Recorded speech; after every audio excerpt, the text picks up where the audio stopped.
The 10 News Weather Authority, always watching and tracking for you from the JES Weather Center. Hello, everyone. When you zoom out, it doesn't really look like there's too much wind that's bothering us. Further towards our north, there is a little bit more consistent wind. And then especially as you get into Kansas, Oklahoma, Texas, New Mexico, it definitely picks up more. But that doesn't mean that it feels particularly nice here. And through the evening, we are still going to have a decent amount of that wind. Most of us are still gusting up towards 30 miles per hour for the next couple of hours. But once we get especially past 10 p.m., those winds start to come down a little bit. But it doesn't take long on Friday for the wind speeds to rise. By 9 in the morning, really, we've got some up towards 20, 30 miles per hour. And then we have even higher wind speeds tomorrow than what we had for today. So if today was enough for you, maybe just try to hang out inside for Friday afternoon. We'll still have some of those high winds until about 6 p.m. By 7, they've really started to come down, especially in south side. And there's not much wind left over through the night on into Saturday. Now, it is still gusty on Saturday. It's not quite as high as what we have on Friday. Saturday is actually going to feel quite a bit like we did today, and then by Sunday we'll really start to see some calmer wind. Good news to go with the high winds is that we don't have temperatures that are too cool. Most of us are pretty close to the 40 mark tonight. Roanoke's at 42 and the NRV's at 38. Given that we do have wind, we're going to end up having some wind chill, but the closer we stay to 50, the less noticeable it is. It might feel about like 4 or 5 degrees colder rather than 10, 15 degrees colder that we can get sometimes when it's really windy in the winter. Temperatures are able to improve from those lows pretty nicely on Friday. A lot of us are still going to be above average there, with highs getting into the mid to upper 60s, trying to get towards 70 in Lynchburg and south side. I think we see quite a few more 70s on Saturday.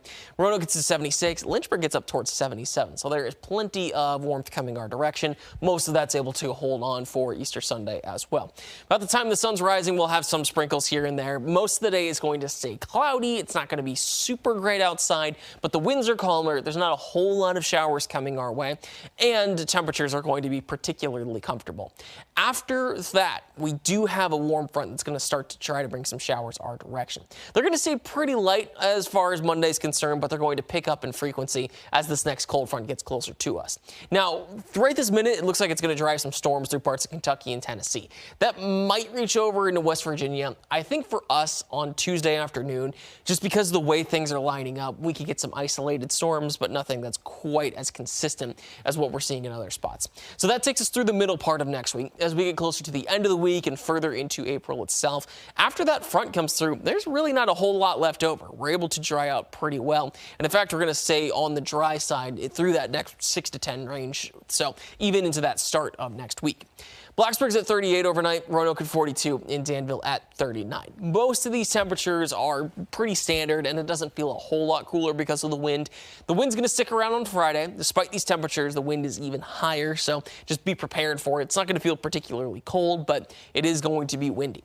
Bedford at 67, Floyd at 62, and Lexington at 65. A lot of our temperatures warm up even further on Saturday, pushing us into the 70s. Roanoke gets up to 76, same thing in Danville. And on the extended forecast, I think Saturday is probably the warmest day ahead, but Sunday and Monday really are not that different. Lots of mid-70s there, and with all the cloud cover that we get from that moisture, we're able to hold on to a lot of heat overnight. So lows get up into the 50s, pretty comfortable as you're waking up. Tuesday is our best chance of isolated storms, and the key word there is isolated. I don't think it's going to be a big line of storms coming for us. After that, though, it will bring in a lot of cool air, going from the 70s down into the 50s for the middle of next week.